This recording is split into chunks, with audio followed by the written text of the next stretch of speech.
നമ്മുടെ ഈ പാർലമെൻറ്റ് സെഷനിൽ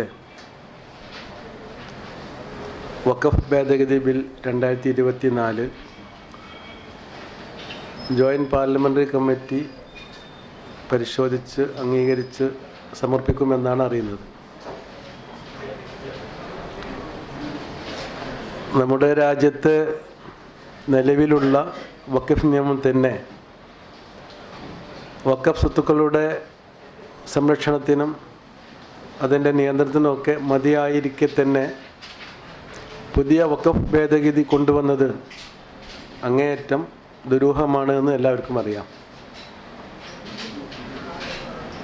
വഖഫ് ഭേദഗതി ബില്ലിലൂടെ കേന്ദ്ര സർക്കാർ ഉദ്ദേശിക്കുന്നത് വഖഫ് സ്വത്തുക്കളെ രാജ്യത്ത്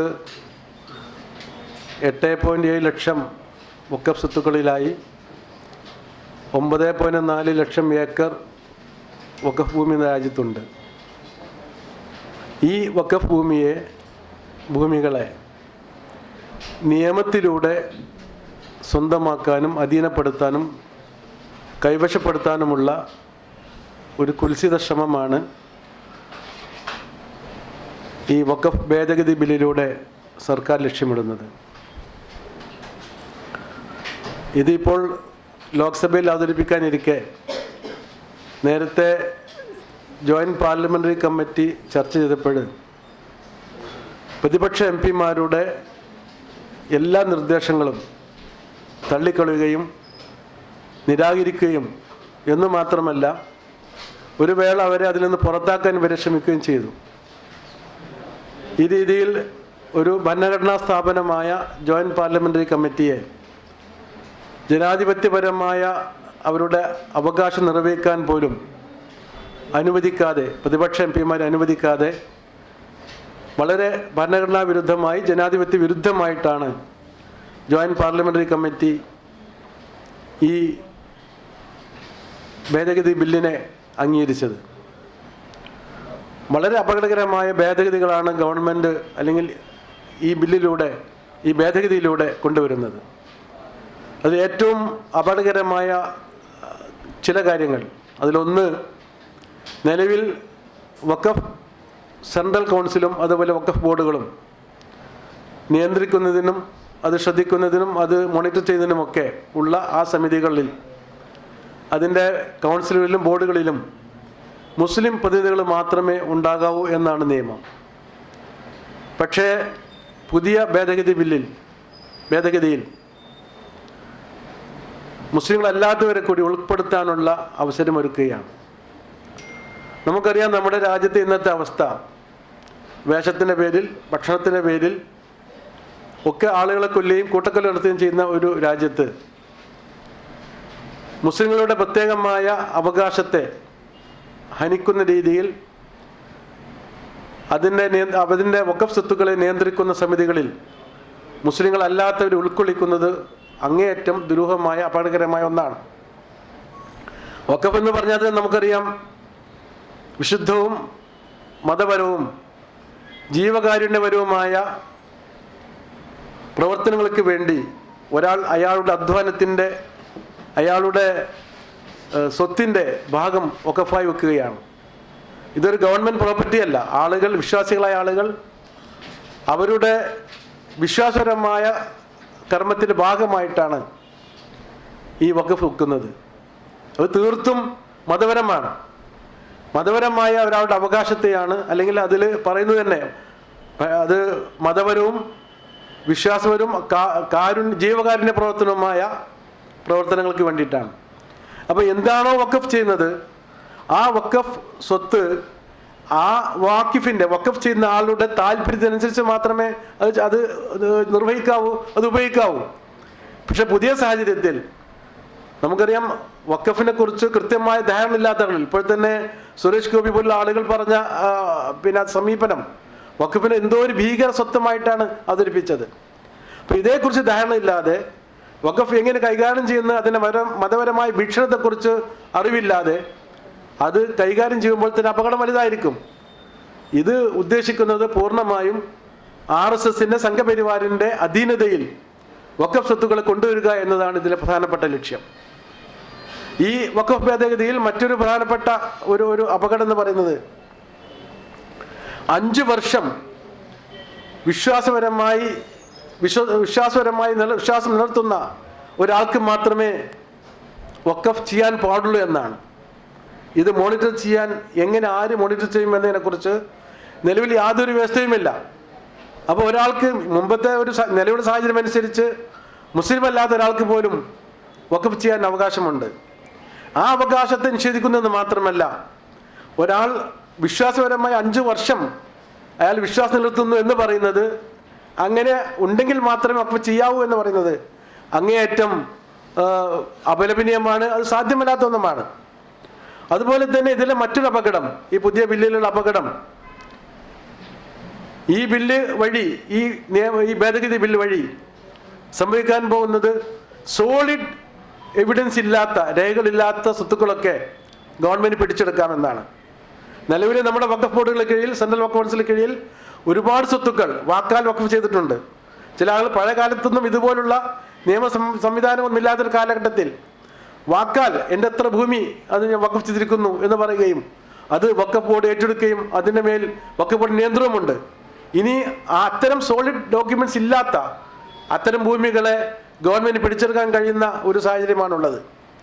അതുപോലെ തന്നെ MLA-മാർ, MP-മാർ എന്ന പ്രതിനിധികൾ ആ MLA-മാരുടെ, മുസ്ലിം MLA-മാരുടെ നിന്നും അവർ തിരഞ്ഞെടുക്കുന്ന പ്രതിനിധി അതിൽ ആ കമ്മിറ്റിയിൽ അംഗമായിരിക്കണമെന്നാണ്. MP-മാരുടെ കാര്യത്തിലും അങ്ങനെയായിരുന്നു. ഇനി അത് രണ്ടും ഉപേക്ഷിച്ച് ഗവൺമെന്റ് നോമിനേറ്റ് ചെയ്യുന്ന രീതിയിലേക്ക് പോവുകയാണ്.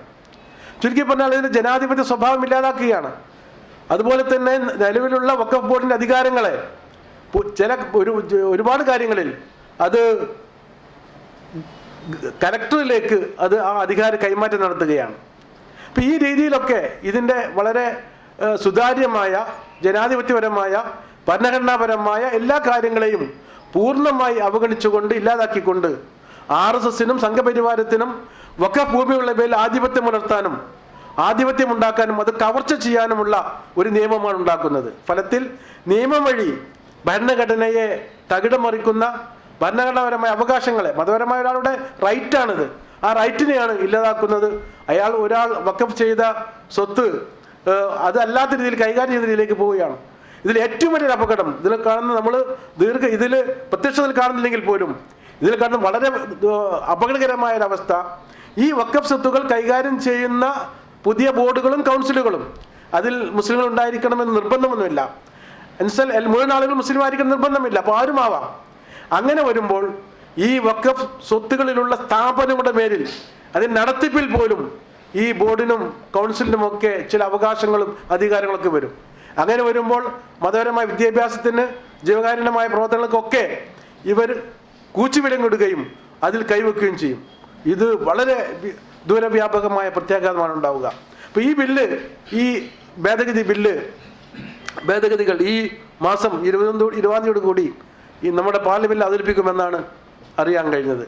ഇതിനൊരു ശക്തമായ ജനാധിപത്യപരമായ രീതിയിലുള്ള പ്രക്ഷോഭം അനിവാര്യമാണ്. ഈ ആവശ്യം ഉന്നയിച്ചുകൊണ്ട് SDPI ദേശവ്യാപകമായി പ്രക്ഷോഭത്തിന് ഇറങ്ങിയിരിക്കുകയാണ്. വിവിധ സംസ്ഥാനങ്ങളിൽ, അത് ബീഹാറിലെ പാറ്റ്നയിലും അതുപോലെ ആന്ധ്രയിലും അടക്കമുള്ള മഹാസമ്മേളനങ്ങളും റാലികളും നടത്താൻ തീരുമാനിച്ചിട്ടുണ്ട്. അതിൻ്റെ ഭാഗമായി കേരളത്തിൽ ഈ മാസം 17-ാം തീയതി കൊല്ലത്തും 19-ാം തീയതി മലപ്പുറത്തും വഖഫ് സംരക്ഷണ മഹാറാലിയും വഖഫ് സംരക്ഷണ മഹാസമ്മേളനവും നടക്കാനിരിക്കുകയാണ്. ഇത് ജനങ്ങളെ ബോധവൽക്കരിക്കുന്നതിനും ജനാധിപത്യപരമായ, ഭരണഘടനാപരമായ അവകാശങ്ങളെ ഹനിക്കുന്ന ഈ ബില്ലിനെതിരെ ജനകീയമായ പ്രതിഷേധമുണ്ടാക്കുന്നതിനും ഗവൺമെന്റിന്റെ മേൽ സമ്മർദ്ദം ചെലുത്തുന്നതിനും അവകാശങ്ങൾ, ഈ നിലവിലുള്ള ഭരണഘടനാപരമായ ജനാധിപത്യപരമായ അവകാശങ്ങൾ നിലനിർത്തുന്നതിന് വേണ്ടിയിട്ടുള്ള ഒരു പോരാട്ടമായിട്ടാണ് SDPI ഇതിനെ കാണുന്നത്. ഈ വലിയ സമ്മേളനങ്ങൾ വലിയ ലക്ഷ്യമാണ് മുന്നോട്ട് വെക്കുന്നത്. നിലവിൽ നമ്മുടെ കേരളത്തിൽ ഇതൊക്കെ മുന്നോട്ട് വെക്കേണ്ട, ഈ വിഷയത്തിൽ ജനാധിപത്യപരമായ സമരങ്ങൾ നിർവഹിക്കേണ്ട, ഗവൺമെന്റിന്റെ മുമ്പിൽ ഈ വിഷയം ശക്തമായി അവതരിപ്പിക്കേണ്ട പാർട്ടികളും സംഘടനകളും മൗനം പാലിക്കുന്നു എന്നുള്ളതും ഒരു അപകടമാണ്. അപ്പോൾ ഈ വിഷയത്തിൽ SDPI ബഹുജനങ്ങൾ സംഘടിപ്പിച്ചുകൊണ്ട് നിലവിലുള്ള വിവിധ സംഘടനകൾ, ഈ വിഷയം ഉയർത്തിക്കൊണ്ടുവരേണ്ട സംഘടനകളുടെ അണികളും അവരുടെ താല്പര്യമുള്ള ആളുകളുമൊക്കെ ഈ വിഷയത്തിൽ ഞങ്ങളോടൊപ്പം ഉണ്ടാവും എന്നാണ് ഞങ്ങൾ വിശ്വസിക്കുന്നത്. മുഴുവൻ ആളുകളെയും ജനാധിപത്യത്തിൽ താല്പര്യമുള്ള, ഭരണഘടനയിൽ താല്പര്യമുള്ള, ഈ ഭരണഘടന അട്ടിമറിക്കാൻ അനുവദിക്കില്ല എന്ന് താല്പര്യം മുഴുവൻ ആളുകളെയും പങ്കെടുപ്പിച്ചുകൊണ്ടാണ് SDPI ഈ 2 മഹാസമ്മേളനങ്ങൾ നടത്തുന്നത്. മലപ്പുറത്തുള്ള സമ്മേളനത്തിൽ പ്രമുഖരായ ദേശീയ നേതാക്കന്മാർ തൗക്കീർ റസാഖ് ഖാൻ ബലവി അടക്കമുള്ള ആളുകൾ, അതുപോലെ തന്നെ കേരളത്തിലെ വിവിധ സംഘടനകളുടെ പ്രതിനിധികൾ ഒക്കെ 2 സമ്മേളനങ്ങളിലും പങ്കെടുക്കുന്നുണ്ട്. മുഴുവൻ ആളുകളുടെയും മാധ്യമങ്ങളുടെയും ഒക്കെ പിന്തുണ ഞങ്ങൾ തേടുകയാണ്, ആഗ്രഹിക്കുകയാണ്. കാരണം ഇത് ജനകീയമായി ഉണ്ടായില്ലെങ്കിൽ നമ്മുടെ രാജ്യത്തിൻ്റെ അഖണ്ഡതയാണ് നഷ്ടപ്പെടുക. നമ്മുടെ ജനാധിപത്യവും നമ്മുടെ മതേതരത്വവും ഒക്കെ അപകടപ്പെടുമ്പോൾ അത് ഫലമുണ്ടാവുന്ന ഒരവസ്ഥ നമ്മുടെ അഖണ്ഡതയാണ് നഷ്ടപ്പെടുക. ഇതിനെതിരെ എല്ലാ ആളുകളും ഞങ്ങളോടൊപ്പം ഉണ്ടാകണമെന്ന് അഭ്യർത്ഥിക്കുകയാണ്.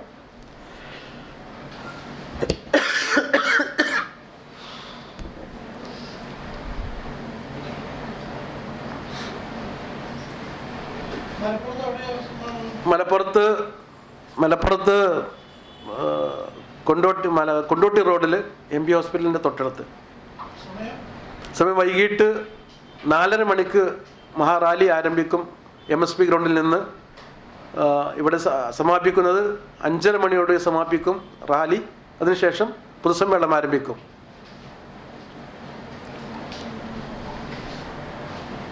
19-നാണ് മലപ്പുറത്ത്, 17-ന് കൊല്ലത്തും. 2 മഹാസമ്മേളനങ്ങളും മഹാറാലികളുമാണ് ഉദ്ദേശിക്കുന്നത്.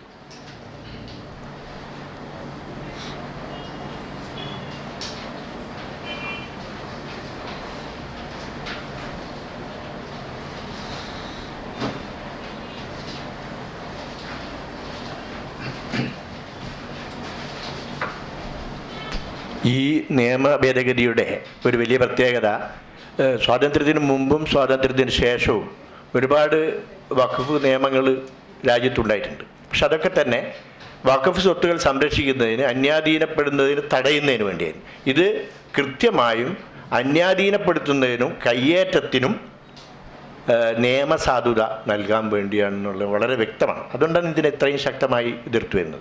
വഖഫ് ഒരു മുസ്ലിം വിഷയമായിട്ട് പറയാറുണ്ട്.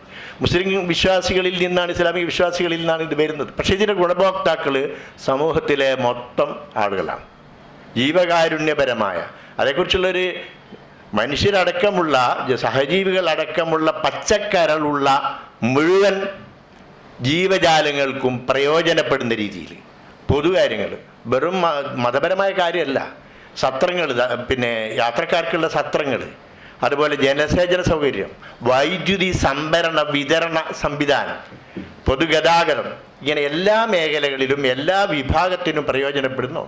ഇതിനെ മൊത്തം നശിപ്പിക്കുക എന്ന സംഘപരിവാർ സർക്കാരിൻ്റെ ഫാഷിസ്റ്റ് അജണ്ടയാണ് ഇതിലൂടെ നടപ്പിലാക്കുന്നത്. ഇത് ഭരണഘടനാ വിരുദ്ധമാണ്.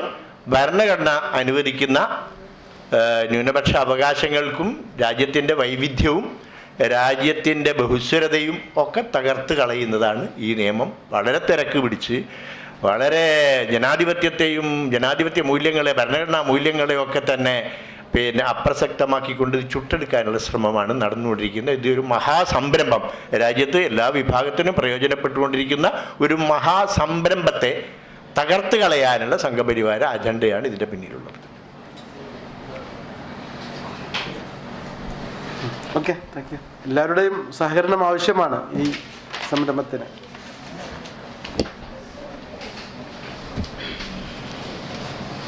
ക്വസ്റ്റ്യൻസ് ഒന്നുമില്ലല്ലോ?